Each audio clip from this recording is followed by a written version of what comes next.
N'oublie pas de t'abonner à la chaîne YouTube Togovi News. Monsieur Gilbert Bawara, bonjour. Bonjour. Vous êtes le porte-parole du gouvernement togolais. Qu'est-ce qui oblige le gouvernement d'aller aux élections le 20 décembre? Ce n'est pas une obligation. Non, on ne peut pas dire que la date du 20 décembre ne soit pas une obligation. Pourquoi devrait-on ne respecter les autres recommandations et décisions de la CEDEAO et ne pas respecter la date? Tout doit être respecté de manière intégrale. Et les réformes constitutionnelles et l'organisation des élections législatives et la poursuite des mesures d'apaisement et de confiance, y compris à travers la libération d'un certain nombre de personnes détenues. Est-ce que quand nous libérons des personnes qui sont détenues, la coalition et l'opposition applaudissent? Ils doivent également applaudir lorsque nous décidons de respecter la décision de la CEDEAO et d'organiser les élections le 20 décembre. Nous ne pouvons pas rester indéfiniment dans cette situation d'attentisme et d'incertitude.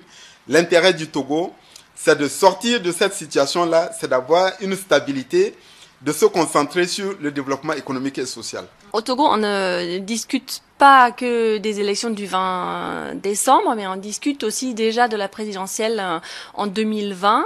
Et là, le Conseil des ministres a donc sorti la décision que, selon les ministres, au moins, il y aurait limitation des mandats à 2 et puis une élection à 2 tours. Maintenant, il faut encore, disons, légaliser tout cela par la voie ou bien législative ou du référendum.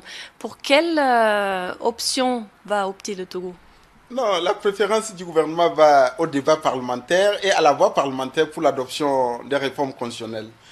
Pour 2 raisons. La première raison, c'est que la CEDEAO a préconisé de préférer la voie parlementaire pour l'adoption des réformes. Deuxièmement, la voie parlementaire a l'avantage de nous permettre de faire des économies, mais aussi de permettre à l'Assemblée nationale et aux députés d'assumer leur rôle. Ouais. Et ce serait quand? Le débat parlementaire aura lieu avant la fin du mois de novembre. Il y a par exemple Tikpi Achadam, un des leaders de l'opposition, qui n'ose pas, selon lui-même, revenir au Togo parce qu'il craint pour sa sécurité.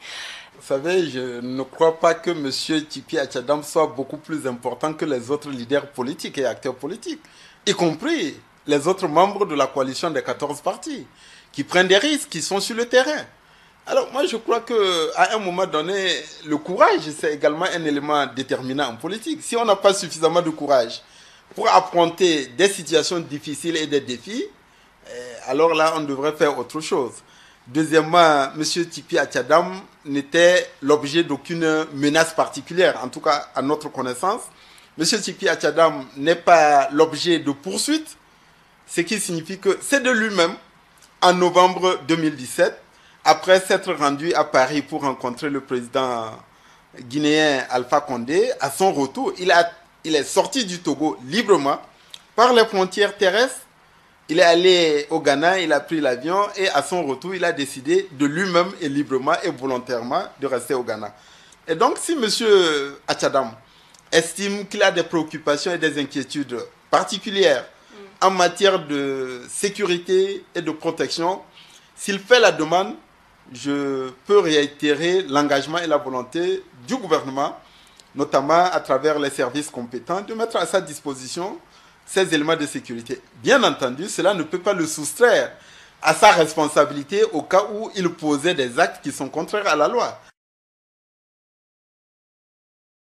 Merci d'avoir regardé la vidéo, abonne-toi et partage la vidéo sur les réseaux sociaux, Facebook et WhatsApp.